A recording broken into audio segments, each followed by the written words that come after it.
Hi everyone. जो इस video में मैं लेके आया हूँ आप लोगों के लिए, उसमें ये जो फ्रीक्वेंटली जो बच्चे क्वेश्चंस कर रहे हैं, मतलब जो बेसिक क्वेश्चंस काउंसलिंग के रिगार्डिंग जो बच्चे पूछ रहे हैं बार बार कि कैसे सीट अलॉट करनी है, कैसे नहीं करनी है, मतलब सीट अलॉट करने के बाद किस तरीके से उसे आगे प्रोसीड करना है उसके अंदर। तो जो भी बेसिक क्वेश्चंस हैं और उसके आंसर्स मैं आपके लिए लेके आया हूँ, ताकि जो भी आपको डाउट्स इनके अंदर हो रहे हैं वो आप डाउट अपने क्लियर कर सकें। एंड मैं आपको बताना चाहूँगा कि जो आपकी काउंसलिंग है बहुत जल्दी स्टार्ट होने वाली है इसके अंदर। तो इसको लेके कोई भी आपको डाउट्स या इश्यूज अगर आपको आ रहे हो तो वो भी आप हमारे साथ शेयर करिए। इस वीडियोस के अंदर आप कमेंट बॉक्स में जाके आप अपने डाउट्स वगैरह बता सकते हैं हमें। हम पूरी पूरी कोशिश कर रहे हैं कि आपके जो भी डाउट्स हैं वो क्लियर किए जाएँ अपनी साइड से। एंड और दूसरी चीज़ कि काउंसलिंग स्टार्ट होने के बाद घबराएं नहीं किसी भी चीज़ के लिए। अगर आपको कुछ लग रहा हो कि कुछ समझ में नहीं आ रहा है तो आप हमें बताएं, हम बिल्कुल आपको उसका पूरा आंसर आपको बताएंगे यहाँ से। तो बेसिक क्वेश्चंस जो भी हैं यहाँ से जो बताना चाहूँगा मैं आपको, जो स्टार्ट कर रहा हूँ अभी थोड़ी देर में। तो स्टार्ट करते हैं, चलिए यहाँ से। जो पहला क्वेश्चन रहता है जैसे बच्चों का, जैसे आपके स्क्रीन पे आप भी पढ़ पा रहे होंगे कि प्रथम चरण की काउंसलिंग के लिए जो सीट आवंटित हुई है उस पर यदि मैं प्रवेश नहीं लेता हूँ तो क्या मैं आगामी चरणों की काउंसलिंग के लिए पात्र रहूंगा या नहीं। इस क्वेश्चन का मतलब ये है कि अगर आप जो फर्स्ट काउंसलिंग आपकी आएगी, फर्स्ट जो आपका अलॉटमेंट का वो स्टार्ट होगा जब आपका, तो अगर आप उसके अंदर पार्टिसिपेट नहीं करते हैं, तो किसी ने ये पूछा है कि आगे के लिए आप मतलब सेकंड काउंसलिंग के लिए आप एलिजिबल रहेंगे कि नहीं, तो उसका आंसर ये है कि प्रथम चरण की काउंसलिंग में आवंटित सीट पर यदि प्रवेश नहीं लेते हैं तो आगामी चरणों पर की काउंसलिंग के लिए आप पात्र नहीं रहेंगे। मतलब अगर आप फर्स्ट काउंसलिंग के अंदर अपना नाम नहीं डालते हैं तो सेकंड और थर्ड काउंसलिंग में आप एलिजिबल नहीं रहेंगे। तो आपसे ये रिक्वेस्ट है कि आप जो भी कॉलेज सेलेक्ट करें उसको बड़े ध्यान से करें, अपना सोच समझ के कि आपको कौन सा कॉलेज लेना है, कौन से कॉलेज में आपको एडमिशन लेना है, तो आप वही काउंसलिंग में कॉलेज डालें और उस कॉलेज को फिर आप जो भी आए उसके हिसाब से आप उसको लें। क्योंकि अगर आप वो चीज़ नहीं लेते हैं तो आगे चल के आपको इशू क्रिएट होगा। देखिए, अगर चॉइस फिलिंग में आपको नहीं मिलता है आपकी चॉइस का कॉलेज, तो आगे जाके आप उसको चेंज कर सकते हैं, अपग्रेड कर सकते हैं। बट जो भी आप कॉलेज आपके हिसाब से लिस्ट में डालते हैं वो उसी हिसाब से आपके मार्क्स के अकॉर्डिंगली आपको अलॉट किए जाते हैं। तो उसको आपको क्लेम तो करना होगा, नेक्स्ट काउंसलिंग के अंदर आप उसको चेंज कर सकते हैं। सेकंड क्वेश्चन जो मोस्टली स्टूडेंट पूछते हैं वो ये है कि प्रथम चरण की काउंसलिंग में मुझे कोई सीट आवंटित नहीं हुई है, क्या मैं द्वितीय चरण की काउंसलिंग के लिए पात्र रहूंगा। ये हिंदी में जो आप पढ़ पा रहे हैं, इसमें जो आवंटित नहीं हुए मतलब अलॉट नहीं हुई है, और द्वितीय चरण मतलब सेकंड काउंसलिंग, और प्रथम चरण मतलब फर्स्ट काउंसलिंग। तो इसमें आप कंफ्यूज नहीं हो। इसका जो आंसर है वो ये, यदि प्रथम चरण की काउंसलिंग में कोई सीट आवंटित नहीं हुई है तो आप द्वितीय चरण की काउंसलिंग के लिए पात्र रहेंगे। अगर फर्स्ट काउंसलिंग में आपको कोई भी सीट आपके मार्क्स के अकॉर्डिंगली अगर आपको अलॉट नहीं की गई है तो आप उसके लिए परेशान ना हो, आपको सेकंड काउंसलिंग के अंदर वो सीट आपको अलॉट की जाएगी। आपके मार्क्स जैसे जिस हिसाब से आपके मार्क्स आए हैं उसके हिसाब से आपको सीट्स यहाँ पर अलॉट की जाती हैं। तो जो अगर फर्स्ट काउंसलिंग में नहीं हुई तो सेकंड काउंसलिंग में आएगी। बट उसमें आप पार्टिसिपेट जरूर करेंगे। फर्स्ट काउंसलिंग में जो भी आपको आए उसमें आपको क्लेम करके सेकंड काउंसलिंग के लिए प्रोसीड करना पड़ेगा। नेक्स्ट क्वेश्चन है, क्या राज्य स्तरीय काउंसलिंग में अपग्रेडेशन का विकल्प प्रथम चरण के प्रवेश में उपरांत ही उपलब्ध है। मैं क्वेश्चन एक बार और पढ़ देता हूँ, क्या राज्य स्तरीय काउंसलिंग में अपग्रेडेशन का विकल्प प्रथम चरण के प्रवेश में उपरांत में उपलब्ध है। तो इसका आंसर है, राज्य स्तरीय काउंसलिंग में प्रवेश अभ्यर्थी को प्रथम और द्वितीय चरण की काउंसलिंग में प्रवेश के उपरांत अपग्रेडेशन का विकल्प दिए जाने की सुविधा है। मतलब जो आप फर्स्ट काउंसलिंग के अंदर जब आप देखेंगे तो उसी में आपको सेकंड काउंसलिंग का अपग्रेडेशन का ऑप्शन मिल जाएगा। मीन्स आपको कोई कॉलेज अलॉट हुआ है और आप उसको अपग्रेड कराना चाहते हैं तो वो आपको उसका ऑप्शन फर्स्ट काउंसलिंग में ही मिल जाएगा। आप अगर जैसी फर्स्ट काउंसलिंग आप भरेंगे उसमें आपके साइड में एक अपग्रेडेशन का ऑप्शन आएगा। अगर आप अपना कॉलेज वो अपग्रेड कराना चाहते हैं, अगर आपको लगता है कि ये कॉलेज आपको नहीं चाहिए, आपको इससे बेटर चाहिए या आपके एरिया के पास चाहिए, मान लीजिए आपको आपके सिटी के बाहर कॉलेज मिला है, अगर आप चाह रहे हैं कि हमें नहीं अपने सिटी का कॉलेज चाहिए, तो आप उसमें बिल्कुल अपग्रेडेशन का जो ऑप्शन आता है वो आप उसके अंदर सेलेक्ट कर सकते हैं और सेकंड काउंसलिंग के अंदर आपका वो आ जाएगा। नेक्स्ट क्वेश्चन है, मैं अपग्रेडेशन का विकल्प किस प्रकार से दे सकता हूँ। मतलब अगर आपको अपग्रेड कराना है तो आप किस प्रकार से उसको करवा सकते हैं, क्या उसका प्रोसीजर रहेगा। अभ्यर्थी अपग्रेडेशन का विकल्प अपने क्रेडिट प्रोफाइल में उपलब्ध अपग्रेडेशन ऑप्शन में कर सकते हैं। कैंडिडेट, सॉरी माफ कीजिएगा, अभ्यर्थी अपग्रेडेशन का विकल्प अपने कैंडिडेट प्रोफाइल में उपलब्ध अपग्रेडेशन ऑप्शन में दे सकते हैं। जो आपकी कैंडिडेट प्रोफाइल है उसके अंदर एक अपग्रेडेशन का आपको एक ऑप्शन दिया जाएगा। तो आप अपना जो है अभ्यर्थी मतलब स्टूडेंट्स, तो जो भी आप स्टूडेंट्स हैं वो अपना कैंडिडेट प्रोफाइल के अंदर जाके अपग्रेडेशन का ऑप्शन दे सकते हैं, मतलब उसका ऑप्शन सेलेक्ट कर सकते हैं कि आपको अपग्रेड कराना है। जो ऑनलाइन आपकी साइट है उसके अंदर आप ये जाके करवा सकते हैं आपका। प्रथम चरण की काउंसलिंग में आवंटित सीट पर मैंने प्रवेश लिया है एवं प्रवेश के समय मैंने द्वितीय चरण हेतु अपग्रेडेशन का विकल्प दिया है। तो क्या अपग्रेडेशन न होने की स्थिति में पूर्व सीट की मेरी पूर्व सीट यथावत रहेगी अथवा नहीं रहेगी? मींस मान लीजिए आपने फर्स्ट काउंसलिंग के अंदर जो आपने सीट आपको अलॉट हुई है, उसी के साथ ही आपने सेकंड काउंसलिंग सीट है, उस जब सेकंड आपका जो काउंसलिंग होगा उसमें आपने अपग्रेडेशन के लिए डाल दिया। तो अगर अब वो अपग्रेड नहीं होता है, तो क्वेश्चन ये है कि आपकी जो पुरानी सीट थी जो आपको अलॉट हुई है वो आपके पास रहेगी या नहीं रहेगी?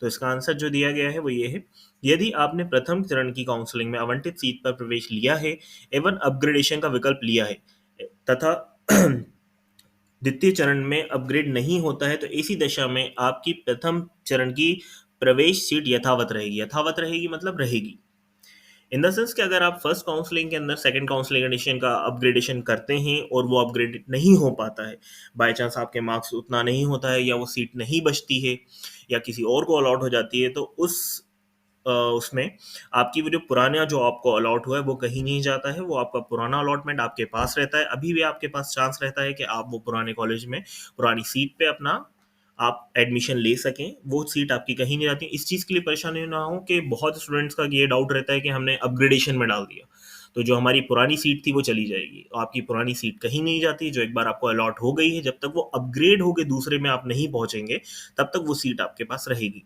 अनटिल एंड अनलेस आप उसको अपनी उससे मतलब अगर आप उसको क्लेम ना करें। जैसे फर्स्ट काउंसलिंग में अगर आपको जो अलॉट हुई है उसको आप क्लेम करें, सेकंड काउंसलिंग के अपग्रेड के लिए जाएं, और अपग्रेड में अगर आपका हो जाता है तो वो सेकंड सीट आपको अलॉट हो जाएगी, जो अपग्रेडेशन वाली लिस्ट है वो अपग्रेड हो जाएगी आपके में, वो ये हट दी जाएगी, फिर ये सीट फ्री हो जाती है बाकी स्टूडेंट्स के लिए। बट ऐसा नहीं होता कि अपग्रेड नहीं हुआ और ये सीट भी आपके पास से हटा दी जाएगी, तो ऐसा ऑप्शन नहीं होता है। नेक्स्ट क्वेश्चन है, द्वितीय चरण की काउंसलिंग में आवंटित सीट पर मैंने प्रवेश लिया है एवं प्रवेश के समय मैंने मॉप ऑप चरण हेतु अपग्रेडेशन का विकल्प दिया है। तो क्या अपग्रेडेशन ना होने की स्थिति में मेरी प्रूफ सीट यथावत रहेगी अथवा नहीं रहेगी? तो इसका जो आंसर था, यदि आपने द्वितीय चरण की काउंसलिंग में आवंटित सीट पर प्रवेश लिया है अथवा प्रथम चरण की काउंसलिंग के प्रवेश से प्रवेशित एवं अपग्रेडेशन का विकल्प दिया है तथा मॉप अप चरण में आप अपग्रेड नहीं होते, ऐसी दिशा में आपकी प्रथम चरण द्वितीय चरण की प्रवेश यथा। ये सवाल भी सेम वैसा ही है जैसा मेरा पुराना सवाल था कि अगर आप कोई भी सीट अलॉटमेंट में जो आपको हुई है उससे अपग्रेडेशन के लिए जाते हैं, किसी भी स्थिति में जाते हैं, मॉपअप की स्थिति में जाते हैं या अपग्रेडेशन के विकल्प को लेके जाते हैं, दोनों ही स्थिति में आपकी पहले वाली सीट आपके पास रहेगी जब तक आपको सेकंड सीट अलॉट नहीं हो जाती। अगर आपकी पुरानी वाली सीट वो नई सीट आपको अलॉट नहीं होती है तो आप पुरानी सीट पे एडमिशन ले सकते हैं, वो आपके पास से नहीं जाती है। जब आपकी नई सीट आपको अपग्रेड हो जाएगी, आपको वहाँ पर एडमिशन हो जाएगा अगर आपके मार्क्स ऐसे हुए, आपके मार्क्स आई होप सबके अच्छे ही मार्क्स आए हैं, तो अगर वो आपके आगे आते हैं वो मार्क्स पे अगर आपको सीट अलॉट हो जाती है तो फिर आप नेक्स्ट उस पर मूव कर सकते हैं। मेरे द्वारा प्रथम चरण अथवा द्वितीय चरण की काउंसलिंग में आवंटित सीट पर मैंने प्रवेश लिया है एवं प्रवेश के समय मैंने द्वितीय चरण अथवा मॉप अप चरण हेतु अपग्रेडेशन का विकल्प दिया है। तो क्या अपग्रेडेशन होने की स्थिति में मुझे अपग्रेडेड सीट महाविद्यालय श्रेणी में प्रवेश लेने अनिवार्य होगा? अपग्रेडेशन के विकल्प दिए जाने के अनुक्रमांक में द्वितीय चरण अथवा मॉप अप चरण में अपग्रेड होने की स्थिति में आपको अपग्रेडेड सीट महाविद्यालय श्रेणी में प्रवेश लेना अनिवार्य है। ऑनलाइन अपग्रेडेशन प्रक्रिया के दौरान अपग्रेडेशन होने पर अभ्यर्थी की पूर्व प्रवेक्षित सीट स्वस्थ निरस्त हो जाती है एवं दूसरे पात्र अभ्यर्थी को मेरिट के अनुसार आवंटित की जाती है। ये वही सीन है जो मैंने आपको पहले बताया था कि जब आपका अपग्रेडेशन हो जाता है, मान लीजिए अभी आप किसी कॉलेज में आपको अलॉट हुआ है, आपने वो कॉलेज नहीं चाहिए, आपको अपग्रेड कराना है, आपने अपग्रेडेशन में डाला है, जैसे ही आपका अपग्रेडेशन में नाम आ जाता है, मान लीजिए आपने जो कॉलेज के लिए डाला अपग्रेडेशन में वो आपको मिल गया, तो आपका जो अलॉट करा हुआ पहला वाला कॉलेज था वो आपके पास से लिस्ट में से हट जाएगा। क्यों? क्योंकि वो बाकी स्टूडेंट्स को अलॉट होगा। ये आप समझिए स्टेप बाय स्टेप चलता है। मतलब मान लीजिए आपने कोई चीज़ अपग्रेडेशन में डाली, आपको अपग्रेडेशन वाली चीज़ अलॉट हो गई, तो पुरानी चीज़ सेकंड स्टूडेंट्स के पास चली जाएगी जो उसके लिए डालेंगे, वो सीट आपके पास से हट जाएगी। जो ये आपको जो है द्वितीय चरण में माप ऑफ में चरण में अपग्रेड होने की स्थिति में ये आपको पता चल जाएगा है ना, महाविद्यालय में प्रवेश लेना अनिवार्य होता है। अब आप ये नहीं कर सकते, मान लीजिए आपने अपग्रेडेशन में डाला है और आप ये चाह रहे हैं कि नहीं, मुझे अपग्रेडेशन में आपको मिल गया है, उसके बाद मैं पुराना ही कॉलेज लूँ, तो ये पॉसिबल नहीं होता है। इसलिए काउंसलिंग में बहुत सोच समझ के आप कॉलेज डालें। आप जब सिलेक्ट करते हैं कॉलेजेस, वो भी लिस्ट बहुत सोच समझ के सिलेक्ट करें, क्योंकि अगर अपग्रेड करते हैं तो वो भी सोच समझ के करें, क्योंकि अपग्रेड करने के बाद आप उसमें बैकआउट नहीं कर पाएंगे। आपने कोई कॉलेज के लिए डाला है, आपका अपग्रेडेशन हो गया है, वो कॉलेज आपको अलॉट हो गया है, पुराना कॉलेज आपकी लिस्ट से निकल जाएगा। आप चाहें कि वापस आ जाएं तो वो पॉसिबल नहीं होता है। आप एक बार अपग्रेड हो गए तो फिर आपको वो कॉलेज अलॉट हो जाएगा। इसलिए कोशिश ये करें कि बार बार कंफ्यूज ना हो, क्योंकि इससे क्या है, आपको तो परेशानी होगी होगी, बाकी जो स्टूडेंट्स हैं आपके साथ के उनको भी इश्यूज होते हैं, क्योंकि गवर्नमेंट सीट्स में बहुत कम सीट्स रहती हैं। आपको मालूम है, अलग अलग कैटेगरीज हैं, अलग अलग कैटेगरी वाइज आपको सिलेक्ट करना पड़ता है। एसटी, एससी, ओबीसी, जनरल अलग अलग रहता है, बच्चों के पास सीट्स काफ़ी कम रहती हैं।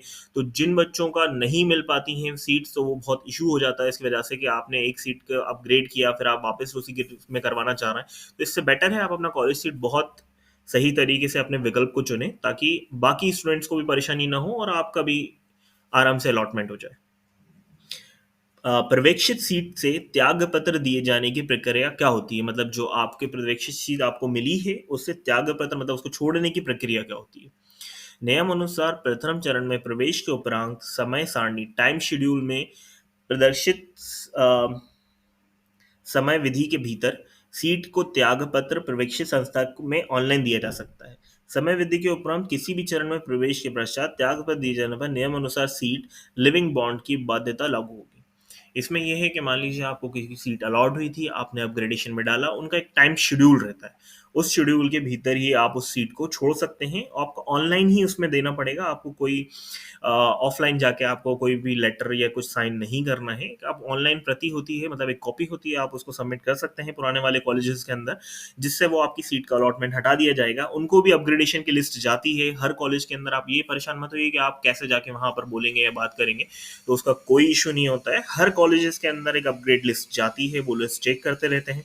अगर आपका उस कॉलेज में नाम है, उनको अलॉट हुआ है, तो उनके पास वो लिस्ट रहेगी। आप उनको ऑनलाइन अगर आप जो भी आप अपना कॉपी देंगे, तो उनके पास ऑलरेडी आपका नाम रहता है, वहां पर रजिस्टर्ड हो जाता है। और अगर आप अपग्रेड भी करते हैं तो उनके पास अपग्रेडेड लिस्ट भी आती है कि आपने ये कॉलेज छोड़ दिया है और उनको नेक्स्ट कॉलेज में आपने एडमिशन लिया है, तो वहां से भी अगर आप ऑनलाइन भी उनको बोल देंगे तो वो हट जाता है। आप ये याद रखिए कि एक बॉन्ड आपका साथ में भरा जा रहा है। किसी भी कॉलेज में एडमिशन के टाइम पे आजकल गवर्नमेंट कॉलेज में जो बॉन्ड भरे जा रहे हैं, इसका ज़रूर ध्यान रखें, क्योंकि वो बॉन्ड बहुत ज़्यादा, अगर आपने एक बार साइन कर दिया है तो वो बॉन्ड आप हटा नहीं सकते हैं अपने पास से। उसमें आपको कई चार्ज रहते हैं, वो आपको देना पड़ता है। गवर्नमेंट सीट्स वैसी कम होती हैं, तो इस चीज़ का बहुत ध्यान रखें आप। यदि मैं प्रथम चरण की काउंसलिंग में आवंटित सीट पर प्रवेश लेता हूं और उस सीट से त्याग पत्र देता हूं, तो क्या आगामी चरणों की काउंसलिंग के लिए पात्र रहूंगा? प्रथम चरण की आवंटित सीट अथवा किसी भी चरण में प्रवेश लेने के उपरांत सीट के त्यागपत्र देते हैं, तो आप काउंसलिंग के समस्त आगामी चरणों के लिए अपात्र होंगे। त्यागपत्र देने की स्थिति में अभ्यर्थी का पंजीयन निरस्त हो जाएगा। अगर आप किसी भी कॉलेज में एडमिशन नहीं ले रहे हैं और अगर आप त्यागपत्र देते हैं, आप काउंसलिंग से हटते हैं, तो आप आने वाले किसी भी उसमें आप एलिजिबल नहीं होंगे। मीन्स अगर आपने अपग्रेडेशन के लिए नहीं डाला है। ये क्वेश्चन आप एक बार फिर से सुनिएगा। यदि आप प्रथम चरण की काउंसलिंग में आवंटित सीट पर प्रवेश लेता हूं एवं उस सीट से त्याग पत्र देता हूं, मतलब आपने कोई कॉलेज अलॉट हुआ है आपको और आपने वो कॉलेज ले लिया, उसके बाद आगे चल के अगर आपने त्याग पत्र मीन्स टीसी या जो भी आपने उसको अलॉटमेंट को छोड़ दिया, उस कॉलेज को आपने नहीं लेना चाहा, तो आप आने वाले उसमें अगर आपने कोई आपने उसमें आगे आपने नहीं, आपने सेकंड काउंसलिंग के लिए आपने अपग्रेड किया है अपने आप को, तो वो कॉलेज अगर आपका लेने के बाद अगर आप छोड़ते हैं, तो आप आगे वाली काउंसलिंग में पार्टिसिपेट नहीं कर पाएंगे, क्योंकि वो कॉलेज आपको अलॉट हुआ था, आपने अपग्रेड नहीं डाला। आपको अपग्रेड डालना चाहिए था सेकंड थर्ड काउंसलिंग में, अगर वो आपको कॉलेज पसंद नहीं था तो आपका अपग्रेड हो जाता।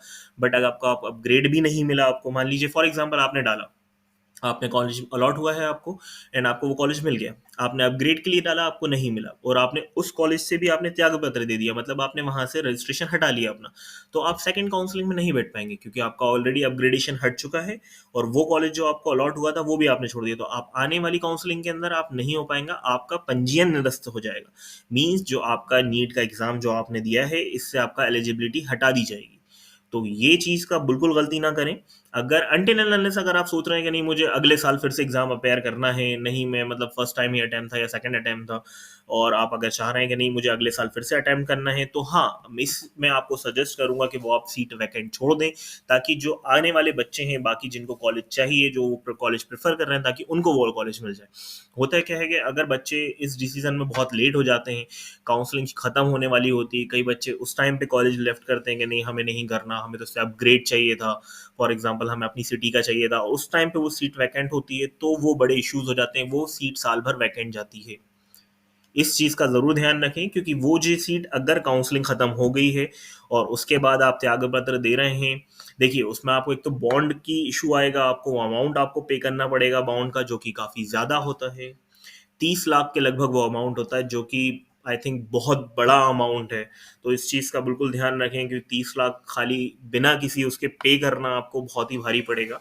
एंड सेकेंड थिंग, वो सीट मेन इंपॉर्टेंट है। देखिए बात पैसे की कम ज़्यादा है, और बाकी जो बच्चा वो साल वो कॉलेज लेना चाहता था एंड उसको वो कॉलेज नहीं मिला, उसका पूरा साल वेस्ट होना वो ज़्यादा इंपॉर्टेंट है। तो इस चीज़ का बहुत ज़्यादा ध्यान रखें आप, इस चीज़ में बिल्कुल आप एक बार नहीं आप 1000 बार हमसे सवाल कर लें इस चीज़ को लेके। आप कमेंट बॉक्स में जितना चाहें आप सवाल कर सकते हैं, अगर किसी और को इश्यू हो रहा है तो आप प्लीज़ उसको वहाँ पर आप समझा सकते हैं अपने साइड से, अगर उनको नहीं होता है तो आप हमारे चैनल की जो भी वीडियोस उनको नहीं समझ में आ रही वो दिखा दें, उनको बोलें आप कमेंट करने। बट इस चीज़ को आप बार बार पूछे करें, इसमें कोई गलती नहीं करें, क्योंकि इस चीज़ में गलती करना मतलब ये मान के चलिए कि आपने पूरे एग्जाम सही से दिए, सारी चीज़ें करी, आपने पूरे साल भर मेहनत करी, और काउंसलिंग के टाइम पे अगर आप कोई भी मिस्टेक कर रहे हैं और उसकी वजह से किसी को अलॉटमेंट नहीं मिलता है या आपको अलॉटमेंट नहीं मिलता है, तो ये बहुत बड़ा लॉस होगा। तो इस चीज़ को बहुत ज़्यादा ध्यान में रखें, और इस चीज़ को बिल्कुल ध्यान रखें अपने। नेक्स्ट क्वेश्चन है, यदि मैं प्रथम चरण की काउंसलिंग में आवंटित सीट पर प्रवेश लेता हूं एवं प्रदर्शित समय वृद्धि के उस सीट के त्यागपत्र देता हूं, मुझे कितना शैक्षणिक शुल्क वापस करना पड़ेगा? मीन्स अगर आपने फर्स्ट काउंसलिंग के अंदर जो सीट ली है उसमें आपने ले लिया, मतलब आपने अलॉट कर दिया और आपने उसके बाद त्याग पत्र देते हैं आप, तो जो आपका कितना अमाउंट है वो आपको वापस मिल जाएगा।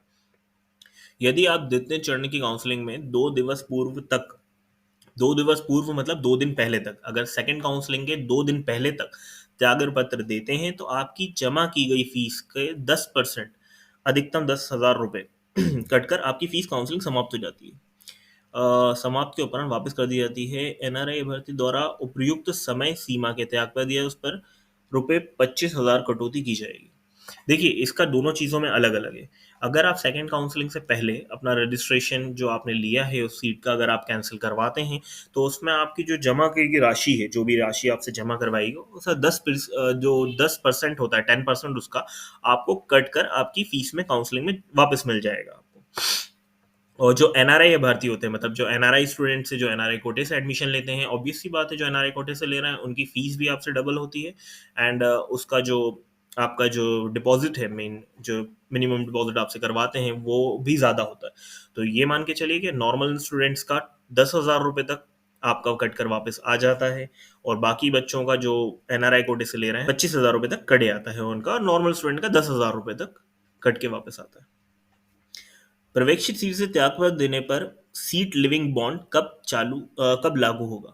द्वितीय चरण की काउंसलिंग के 2 दिवस पूर्व तक त्यागपत्र देने पर नियमानुसार सीट लिविंग बॉन्ड लागू नहीं होगा, परंतु निर्धारित समय सीमा के उपरांत त्याग पत्र दिए जाने पर सीट लिविंग बॉन्ड लागू। मीन्स जो आपका बॉन्ड रहता है, आपका कॉलेज सीट्स के साथ जो भी बॉन्ड होता है, अगर आप सेकंड काउंसलिंग के 2 दिन पहले तक अगर वो आप अपना कैंसिल करवाते हैं, तो जो आपका बॉन्ड है वो आप पे एलिजिबल नहीं होगा।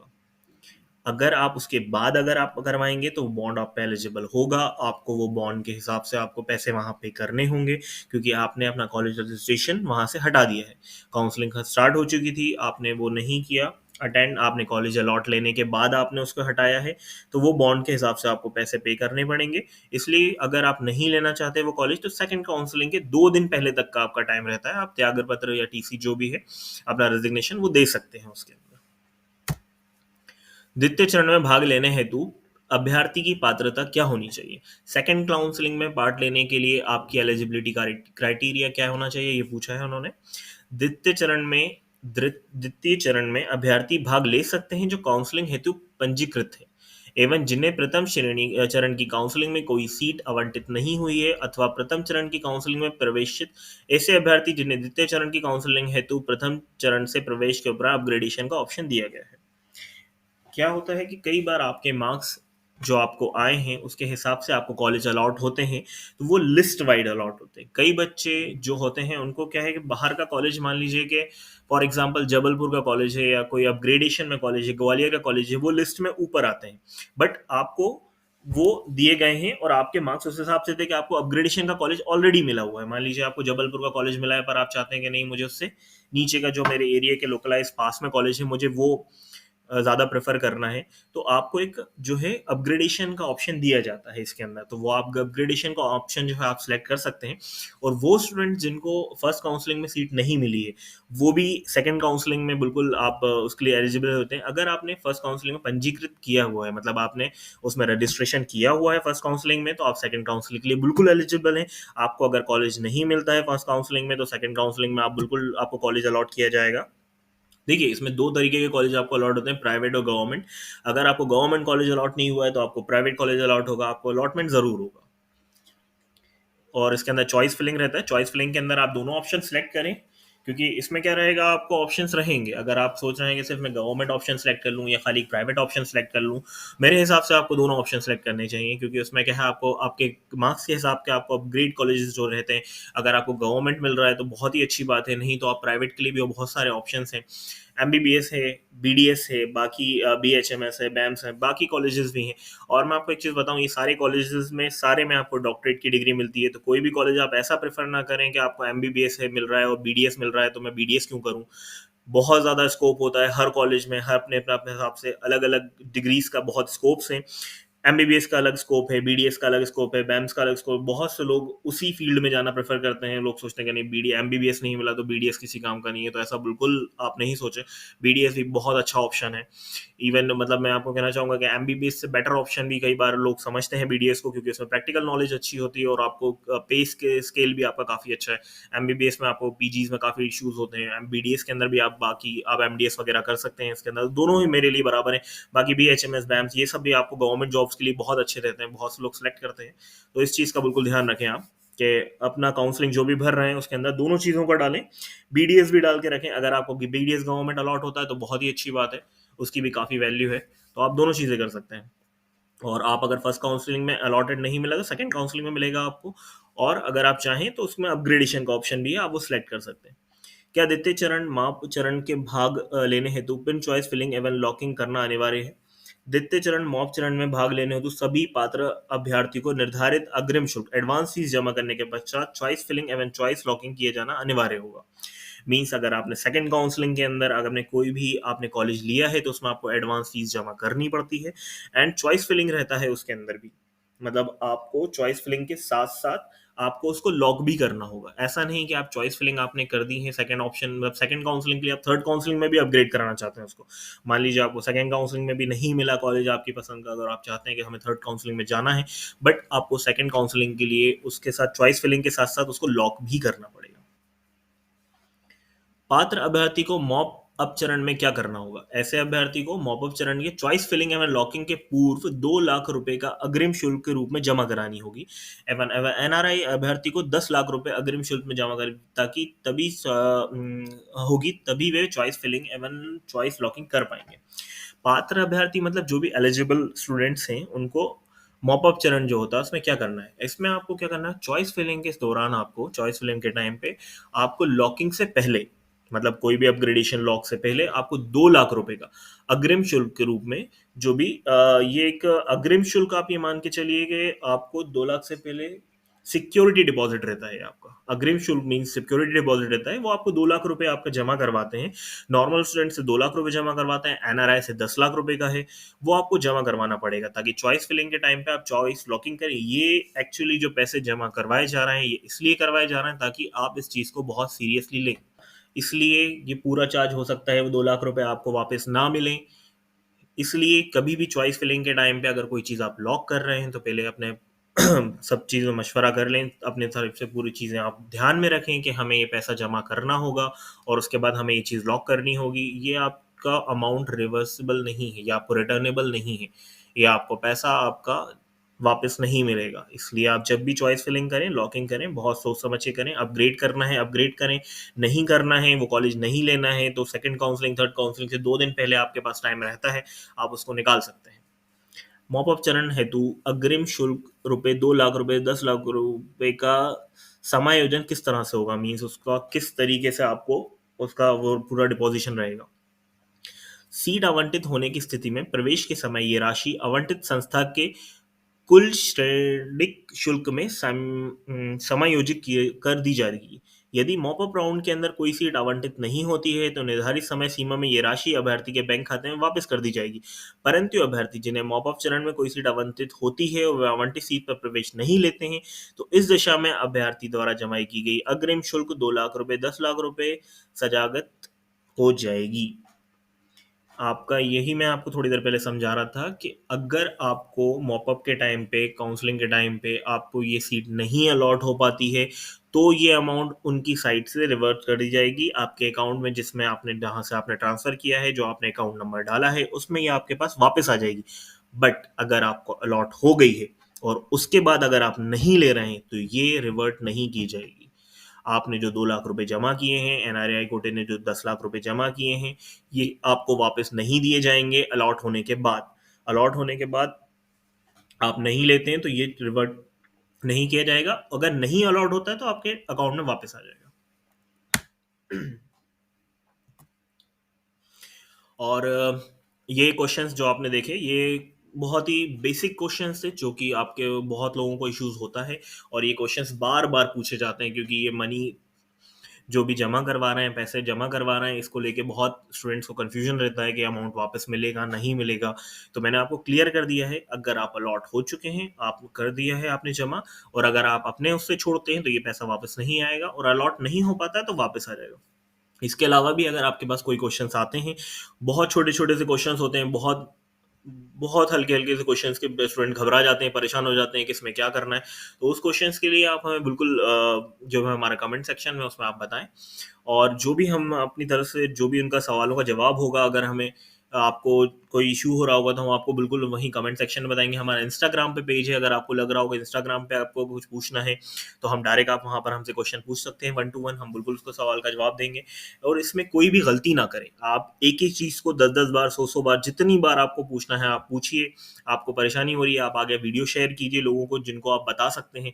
बहुत स्टूडेंट्स हैं जो कि इस चीज़ को लेकर परेशान होते हैं, इसमें गलतियां करते हैं, और आपका पूरा साल वेस्ट हो जाता है।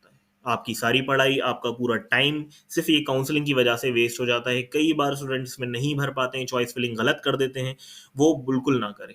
आप इस चीज़ को देखें, आगे शेयर करें, इसमें कमेंट करें, और जो भी आपको परेशानी हो रही है हमें बताएं, हम बिल्कुल अपने साइड से इसमें पूरी आपकी हेल्प करेंगे। Thank you so much.